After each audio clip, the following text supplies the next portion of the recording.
ബൈബിളിലൂടെ ഒരു തീർത്ഥാടനം എന്ന വചന പഠന പദ്ധതിയിലേക്ക് മാന്യ പ്രേക്ഷകർക്ക് സ്വാഗതം.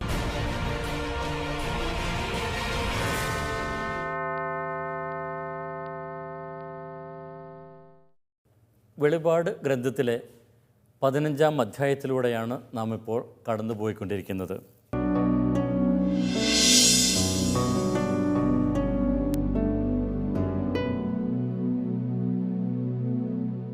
കഴിഞ്ഞ ക്ലാസ്സിൽ 15-ാം അധ്യായത്തിലെ 4-ാമത്തെ വാക്യം നമ്മൾ വിശകലനം ചെയ്തു.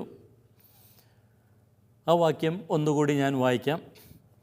കർത്താവെ, അങ്ങേ നാമം ഭയപ്പെടാത്തവനും മഹത്വപ്പെടുത്താത്തവനും ആരുണ്ട്? എന്തെന്നാൽ അങ്ങ് മാത്രം പരിശുദ്ധൻ. സകല ജനതകളും വന്ന് അങ്ങേ ആരാധിക്കും. എന്തെന്നാൽ അങ്ങയുടെ ന്യായവിധികൾ വെളിപ്പെടുത്തപ്പെട്ടിരിക്കുന്നു. 15-ാം അധ്യായം നമുക്കറിയാം, അത് സാർവത്രിക രക്ഷ അവതരിപ്പിക്കുന്ന ഒരു ഭാഗമാണ്.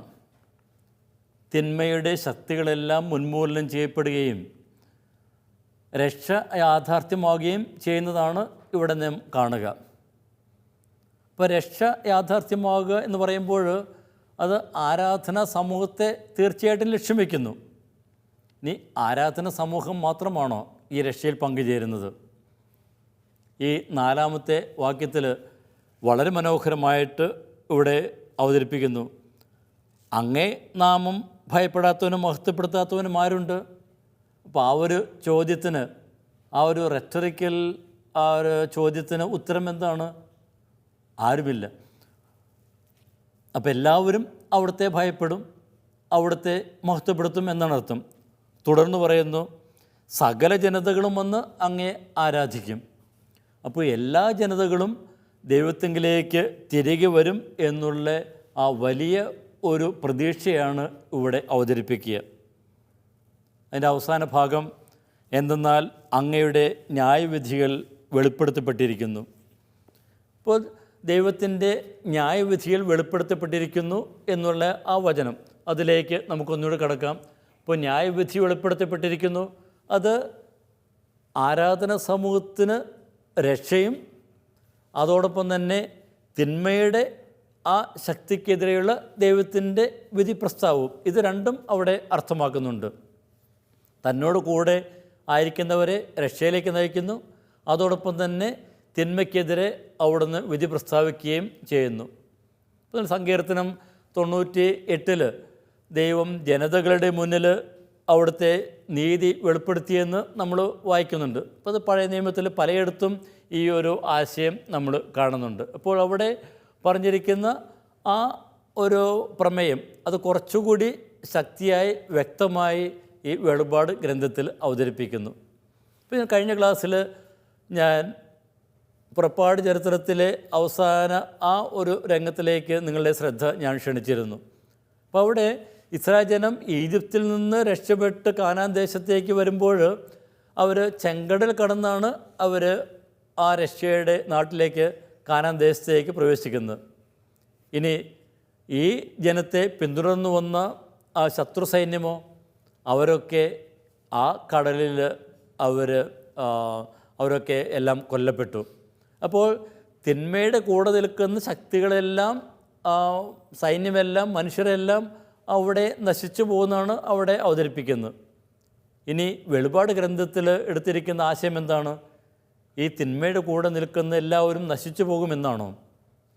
വെളിപാട് ഗ്രന്ഥം ഇതിന് വ്യത്യസ്തമായിട്ടുള്ള ഒരു ആശയമാണ് അവതരിപ്പിക്കുക.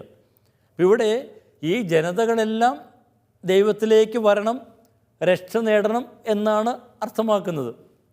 അപ്പോൾ ദൈവത്തിലേക്ക് സർവ്വജനതകളും വരണം. ഇത് 22-ാമത്തെ അധ്യായത്തിൽ നമ്മളത് കുറച്ച് വളരെ പ്രതീകാത്മകമായിട്ട് നമ്മളത് പിന്നീട് കാണും. അപ്പോൾ ഇത് 11-ാമത്തെ അധ്യായം മുതൽ തന്നെ ഈ ആശയം വളരെ വ്യക്തമായിട്ട് നമ്മൾ കാണുന്നുണ്ട്. 11-ാം അധ്യായം വിവരിച്ചപ്പോൾ നമ്മളത് കണ്ടതാണ്. അതിൻ്റെ അവസാനം 2 സാക്ഷികളുടെ വിവരണത്തിൻ്റെ അവസാനം ഈ സാക്ഷികളൊക്കെ കൊല്ലപ്പെട്ടുവെങ്കിലും അവസാനം ഭൂകമ്പമുണ്ടാകുകയും 10-1 പട്ടണം നശിക്കുകയും 7000 വരെ കൊല്ലപ്പെടുകയും ചെയ്തെങ്കിലും ശേഷിച്ചവരെല്ലാം അവിടുത്തെ ഭയപ്പെടുകയും അവിടുത്തെ മഹത്വം നൽകുകയും ചെയ്തു എന്ന് നാം കാണുന്നുണ്ട്. അതായത് അവരൊക്കെ ദൈവത്തിലേക്ക് കടന്നു വന്നു എന്ന് തന്നെയാണ് അർത്ഥമാക്കുക. അപ്പോൾ ഈ ഒരു ആശയം അത് വെളിപാട് ഗ്രന്ഥത്തിൻ്റെ ആരംഭത്തിൽ തന്നെ നമ്മൾ കാണുന്നുണ്ട്. വെളിപാട് 5-ാമത്തെ അധ്യായം 9-ാമത്തെ വാക്യത്തിൽ ആ കുഞ്ഞാടിനെക്കുറിച്ച് പറയുന്ന ആ ഭാഗത്ത് അത് വളരെ മനോഹരമായിട്ട് പറയുന്നുണ്ട്. നാം അപ്പോൾ ഇതിൻ്റെ അർത്ഥം കൂടുതലായിട്ട് നമ്മളവിടെ വിവരിച്ചില്ലായിരുന്നു. ഇവിടെ പറയുന്നത് കുഞ്ഞാടിനെക്കുറിച്ച് പറയുന്നു, നീ വധിക്കപ്പെടുകയും നിൻ്റെ രക്തം കൊണ്ട് ഓരോ ഗോത്രത്തിലും ഭാഷയിലും ജനത്തിലും ജനതയിൽ നിന്നുള്ളവരെ ദൈവത്തിനു വേണ്ടി വിലയ്ക്ക് വാങ്ങുകയും ചെയ്തു.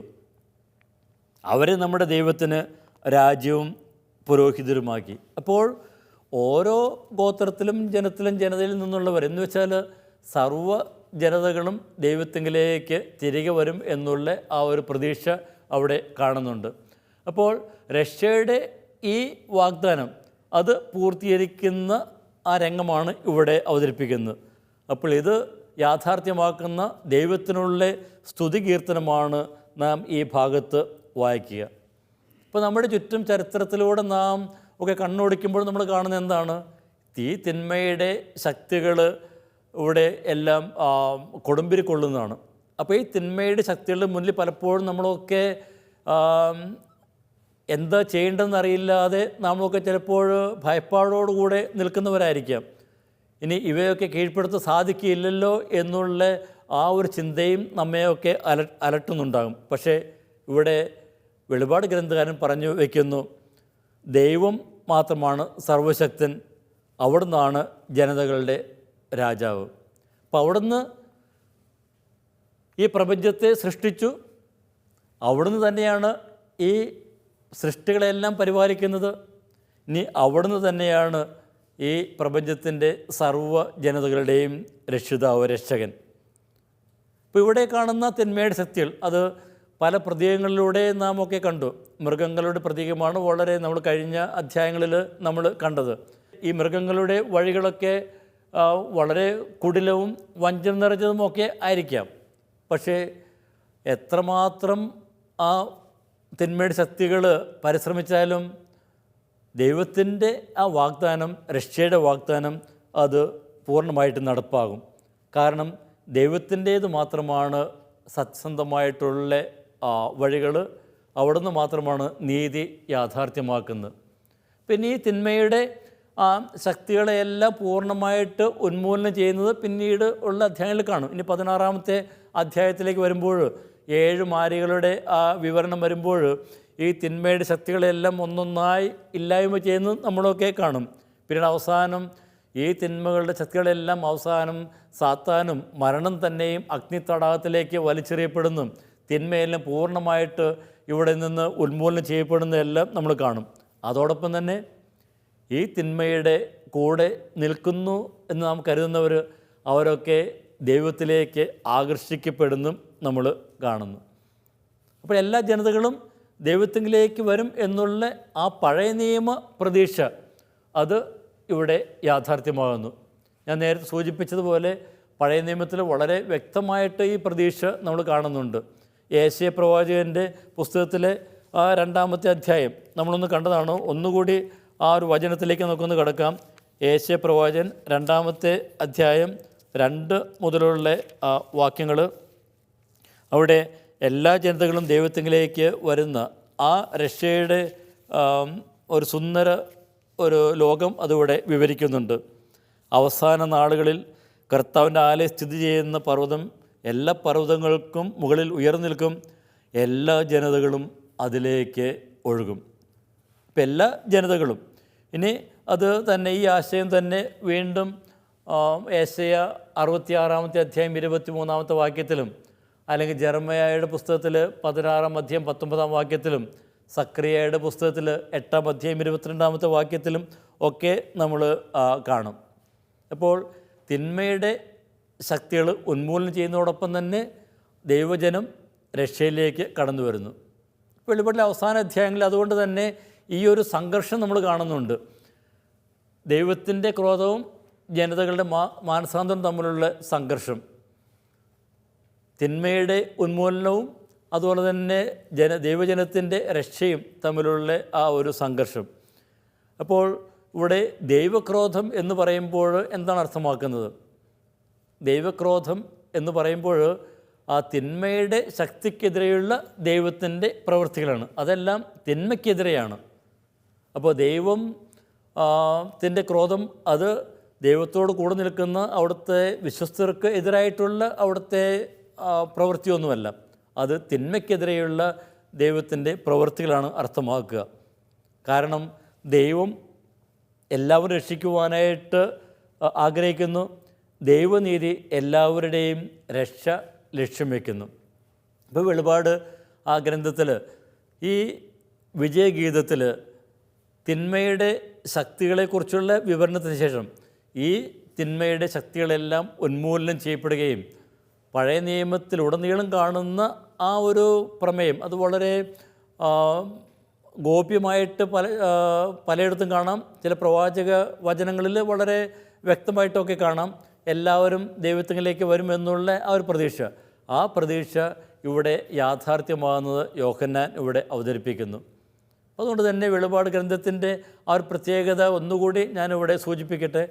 ഞാൻ പറഞ്ഞല്ലോ, വെളിപാട് ഗ്രന്ഥകാരൻ പഴയ നിയമത്തിലുള്ള ആ പല വചനങ്ങളും എടുത്ത് ദൈവത്തിൻ്റെ വാഗ്ദാനങ്ങളെടുത്ത് അവയെല്ലാം തന്നെ ഇവിടെ പൂർണ്ണമായിട്ടും യാഥാർത്ഥ്യമാകുന്നത് ഇവിടെ വിവരിക്കുന്നുണ്ട്. അപ്പം അതുകൊണ്ട് തന്നെ ഈ വെളിപാട് ഗ്രന്ഥത്തിൽ ഈ വചനങ്ങളുടെ അർത്ഥമൊക്കെ കുറേ കൂടി വ്യക്തമായിട്ട് തിരിച്ചറിയണമെങ്കിൽ ഈ പഴയ നിയമത്തിലേക്ക് നമ്മളൊക്കെ കടന്നു ചെല്ലണം. അപ്പം അതുകൊണ്ട് തന്നെ ഇവിടെയൊക്കെ നമ്മൾ ഒരു ഓട്ടപ്രദക്ഷിണം നടത്തി കഴിഞ്ഞാൽ ഈ വെളിപാട് ഗ്രന്ഥകാരൻ അർത്ഥമാക്കുന്ന ആശയങ്ങൾ നമുക്കതിൻ്റെ പൂർണ്ണതയിൽ ഗ്രഹിക്കുവാനായിട്ട് സാധിക്കുകയില്ല. അപ്പോൾ പുറപ്പാടിൻ്റെ പശ്ചാത്തലത്തിൽ ദൈവ ജനം രക്ഷയിലേക്ക് കടന്നു വരുന്നു. ഇനി പുറപ്പാടിൽ നിന്നും ഒരു പടി കൂടി കടന്ന് തിന്മയുടെ കൂടെ നിൽക്കുന്നവർ, അതായത് തിന്മ പ്രവർത്തിക്കുന്നവർ പോലും ദൈവത്തിങ്കിലേക്ക് തിരികെ വരുന്നതുമായിട്ടുള്ള ആ ഒരു ആശയമാണ് ഇവിടെ വ്യക്തമാക്കുന്നത്. ഇനി നമുക്ക് തുടർന്ന് അടുത്ത വാക്യത്തിലേക്ക് നമുക്കൊന്ന് കടക്കാം. 15-ാം അധ്യായം 5-ാമത്തെ വാക്യം. ഇതിന് ശേഷം ഞാൻ കണ്ടു, സ്വർഗത്തിൽ സാക്ഷ്യകൂടാരത്തിൻ്റെ വിശുദ്ധ മന്ദിരം തുറക്കപ്പെട്ടു. ഇതിന് ശേഷം ഞാൻ കണ്ടു, സ്വർഗത്തിൽ സാക്ഷ്യകൂടാരത്തിൻ്റെ വിശുദ്ധ മന്ദിരം തുറക്കപ്പെട്ടു. ഇവിടെ ഇതിന് ശേഷം എന്ന് പറയുന്നത് ആ 15-ാം അധ്യായം 1-ാമത്തെ വാക്യത്തിൻ്റെ തുടർച്ചയാണ്. കാരണം അവിടെ 15-ാം അധ്യായം 1-ാമത്തെ വാക്യത്തിൽ പറയുന്നുണ്ട്, സ്വർഗത്തിൽ വലുതും വിസ്മയാവഹവുമായ മറ്റൊരടയാളം ഞാൻ കണ്ടു. അപ്പോൾ ആ ഒരു വിവരണം കൊണ്ട് അപ്പോൾ അത് ആ കണ്ടതിന് ശേഷം ഉള്ള കാര്യങ്ങളാണ് ഇവിടെ അവതരിപ്പിക്കുക.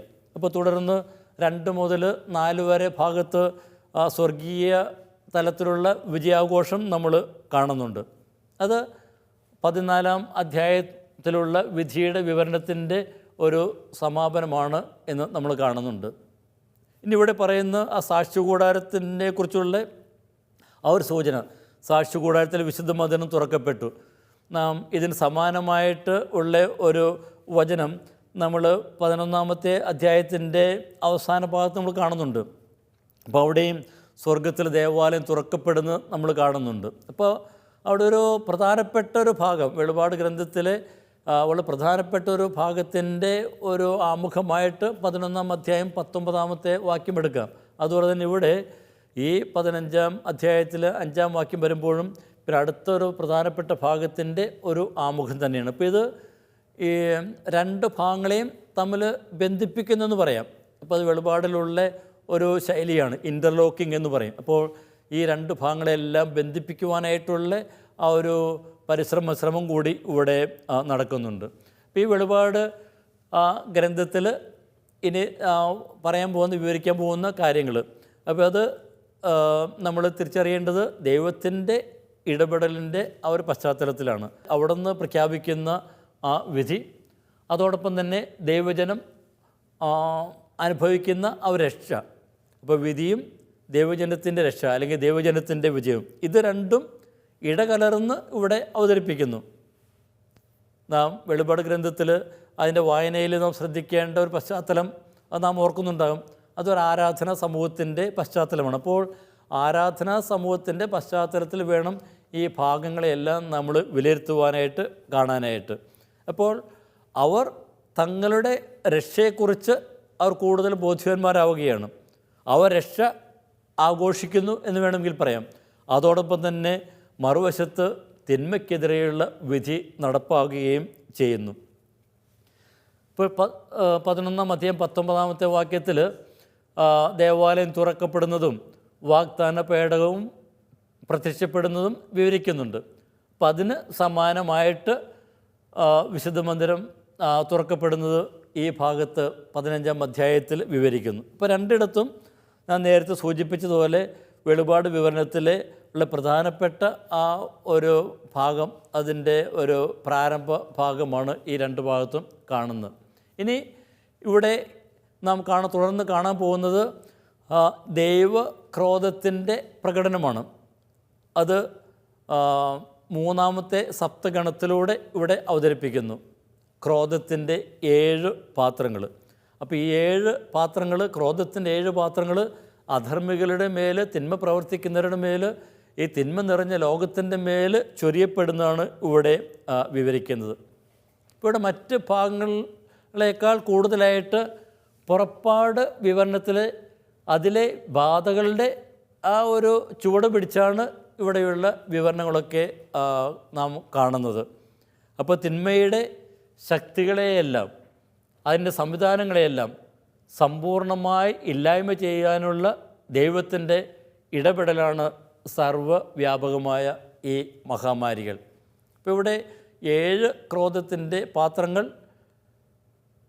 ദൈവജനം പ്രാർത്ഥനയിൽ ആവശ്യപ്പെടുന്ന പോലെ ഈ തിന്മയുടെ ശക്തികൾക്കെതിരെ അവിടുന്ന് എപ്പോഴാണ് വിധി പ്രസ്താവിക്കുന്നത് എന്നുള്ള പ്രാർത്ഥനയുണ്ടല്ലോ 6-ാം അധ്യായത്തിലുള്ള. അപ്പോൾ അതിൻ്റെ ഒരു ഉത്തരമായിട്ടാണ് ഇവിടെ അവതരിപ്പിക്കുക.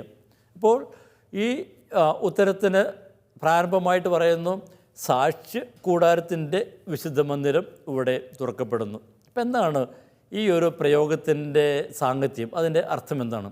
സാക്ഷ്യ കൂടാരം, അപ്പോൾ അത് പല വിധത്തിൽ മനസ്സിലാക്കുന്നുണ്ട്, വ്യാഖ്യാനിക്കപ്പെടുന്നുണ്ട്.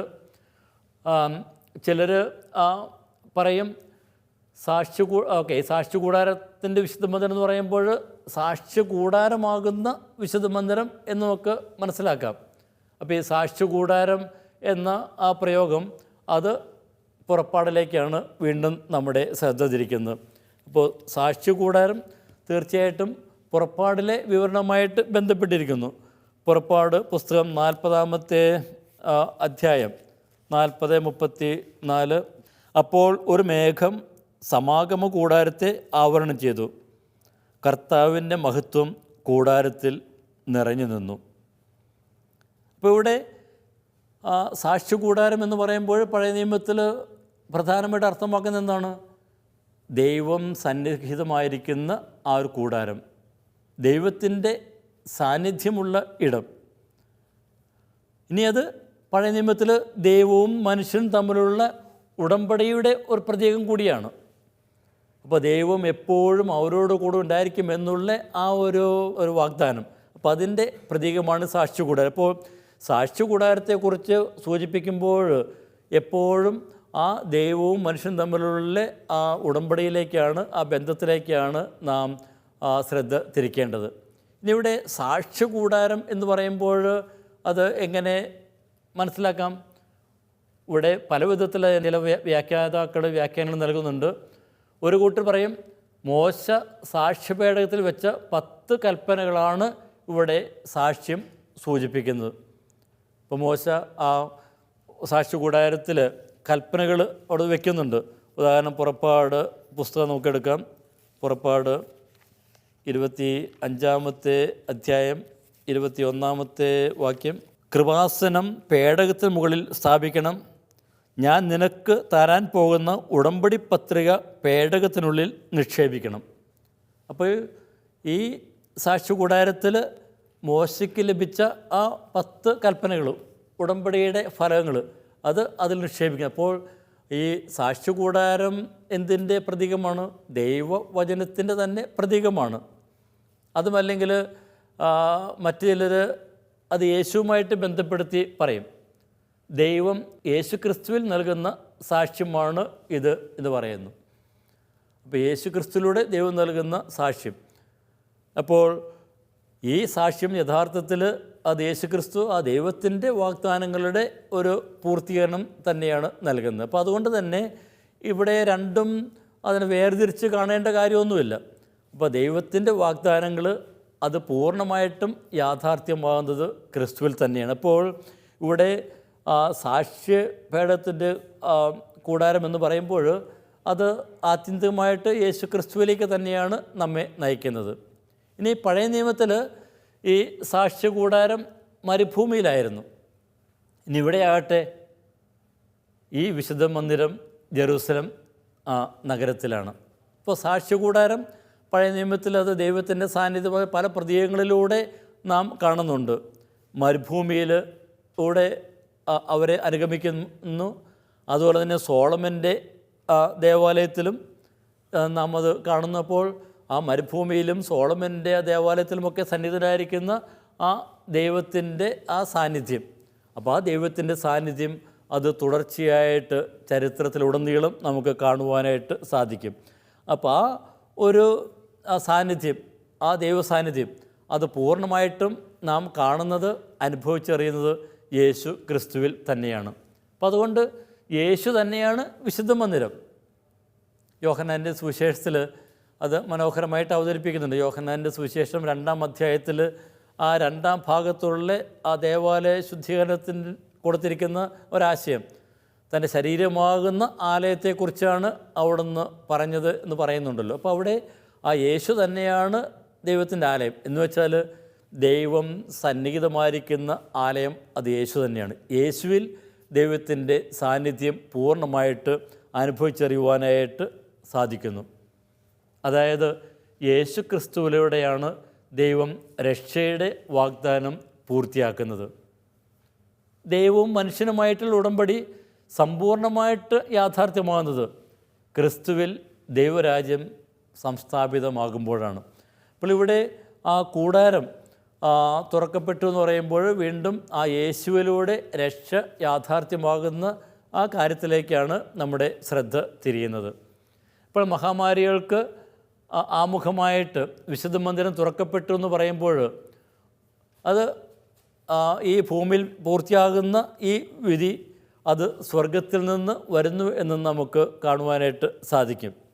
അപ്പോൾ വിശുദ്ധ മന്ദിരമാകുന്ന ക്രിസ്തുവിലൂടെയാണ് ഇത് യാഥാർത്ഥ്യമാകുന്നത് എന്നാണ് പറയുന്നത്.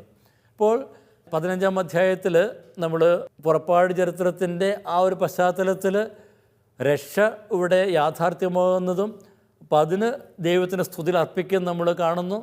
വീണ്ടും ആ രക്ഷ യാഥാർത്ഥ്യമാകുന്നതിന് മുമ്പുള്ള ആ ദൈവത്തിൻ്റെ ഇടപെടൽ, ചരിത്രത്തിലുള്ള ദൈവത്തിൻ്റെ ഇടപെടൽ, 7 മഹാമാരികളിലൂടെയുള്ള ദൈവത്തിൻ്റെ ഇടപെടൽ, അപ്പോൾ അത് സൂചിപ്പിക്കാനായിട്ട് അതിലേക്ക് കടന്നു വരുന്നതിന് മുമ്പായിട്ട് സ്വർഗത്തിൽ ആ സാക്ഷ്യപീഠം തുറക്കപ്പെട്ടതു എന്ന് ഇവിടെ വിവരിക്കുന്നു. ഇനി അവിടെ അത് ആ സാക്ഷ്യപീഠം തുറക്കപ്പെടുന്നതിലൂടെ ക്രിസ്തുവിലൂടെയാണ് ഈ ദൈവത്തിൻ്റെ സാന്നിധ്യം അനുഭവവേദ്യമാകുന്നതെന്നും രക്ഷ യാഥാർത്ഥ്യമാകുന്നത് എന്നും ഇവിടെ നമ്മുടെ മുന്നിൽ അവതരിപ്പിക്കുകയും ചെയ്യുന്നു. ഇനി നമുക്കിതിലെ അടുത്ത വാക്യത്തിലേക്ക് കടക്കാം. 6-ാമത്തെ വാക്യം. 7 മഹാമാരികളേന്തിയ 7 ദൂതന്മാർ വിശുദ്ധ മന്ദിരത്തിൽ നിന്ന് പുറത്തു വന്നു. അവർ ശുദ്ധമായ ശുഭ്രവസ്ത്രം ധരിച്ചിരുന്നു, വക്ഷസിൽ പൊൻകച്ച കെട്ടിയിരുന്നു. ഇപ്പോൾ തുടർന്ന് ആ ദൈവത്തിൻ്റെ വിധി ഇവിടെ നടപ്പാകുവാനായിട്ട് പോവുകയാണ്. അപ്പോൾ ഇവിടെ അവതരിപ്പിക്കുന്ന ആ 7 മഹാമാരികൾ, അപ്പോൾ അത് ഭൗമിക സംവിധാനങ്ങൾക്കെതിരെയുള്ള ദൈവത്തിൻ്റെ ഇടപെടലാണ്.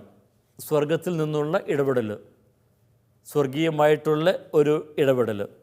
അപ്പോൾ ഇവിടെ ആ ഇടപെടൽ, ആ സ്വർഗീയമായിട്ടുള്ള ഇടപെടൽ ഇവിടെ അവതരിപ്പിക്കുമ്പോൾ ഗ്രന്ഥകാരൻ വളരെ മനോഹരമായിട്ട് ഒരു ആരാധനയുടെ പശ്ചാത്തലം ഇവിടെ കൊടുക്കുന്നത് നമ്മൾ കാണുന്നുണ്ട്.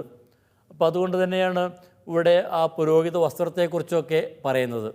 ഇനി ഇവിടെ സൂചിപ്പിക്കുന്ന ആ 7 മഹാമാരികൾ, 7 നമുക്കറിയാം അത് വെളിപാടിലെ വളരെ പ്രധാനപ്പെട്ട ഒരു സംഖ്യയാണ്, പൂർണ്ണതയെ സൂചിപ്പിക്കുന്ന ആ സംഖ്യ. അപ്പോൾ 7 മഹാമാരികളെന്ന് പറയുമ്പോൾ അത് പഴയ നിയമത്തിൽ സമാനമായിട്ടുള്ള വേറെയും ചില പ്രയോഗങ്ങളൊക്കെ ഉണ്ട്. ഉദാഹരണം, ലേവായരുടെ പുസ്തകത്തിൽ 26-ാം അധ്യായം 21-ാമത്തെ വാക്യത്തിൽ ഇസ്രായേലിൻ്റെ പാപങ്ങൾക്ക് 7 ഇരട്ടി അനർത്ഥങ്ങൾ വരും. അതുമല്ലെങ്കിൽ സങ്കീർത്തനം 79:12 ഇസ്രായേലിനെ ദ്രോഹിക്കുന്നവർക്ക് 7 ഇരട്ടി ശിക്ഷകൾ നൽകും. അപ്പോൾ ഇവിടെ ആ 7 എന്നുള്ള പ്രയോഗം അത് നമുക്കറിയാം, അത് പ്രതീകാത്മകമാണ്. അപ്പോൾ ദൈവം സമ്പൂർണ്ണമായിട്ട് ഇവയ്ക്കെതിരെ ഇടപെടുന്നു എന്ന് സൂചിപ്പിക്കുന്നു. അപ്പോൾ ഇവിടെ ആ 7 മഹാമാരികൾ എന്ന് പറയുമ്പോൾ അത് കൃത്യം 1, 2, 3 എന്ന് എണ്ണേണ്ട കാര്യമൊന്നുമില്ല. അത് വളരെ പ്രതീകാത്മകമായിട്ടുള്ള ഒരു അവതരണം തന്നെയാണ്. സ്വർഗീയതലത്തിൽ നിന്ന് വരുന്ന 7 ദൂതർ ഭൗമിക തലത്തിലെ ശക്തവും സമ്പൂർണമായ ഇടപെടൽ ഇത് അർത്ഥമാക്കുന്നു. അപ്പോൾ ക്രിസ്തുവിലൂടെയുള്ള ഒരു ചരിത്രത്തിലുള്ള ദൈവത്തിൻ്റെ ഇടപെടലാണ് നാം ഇവിടെ കാണുക. ഇപ്പോൾ 14-ാം അധ്യായത്തിൽ അവസാന ഭാഗത്ത് വിവരിച്ചിരിക്കുന്ന ആ ക്രിസ്തുവിൻ്റെ ഇടപെടൽ അത് തന്നെയാണ് ഇവിടെ തുടർന്നും നാം കാണുക. ഇനി ഇതിനെക്കുറിച്ചുള്ള കൂടുതൽ കാര്യങ്ങൾ നമുക്ക് അടുത്ത ക്ലാസ്സിൽ കാണാം. അതുവരെ എല്ലാവർക്കും ഈശോ മിശിഹായ്ക്കും സ്തുതിയായിരിക്കട്ടെ.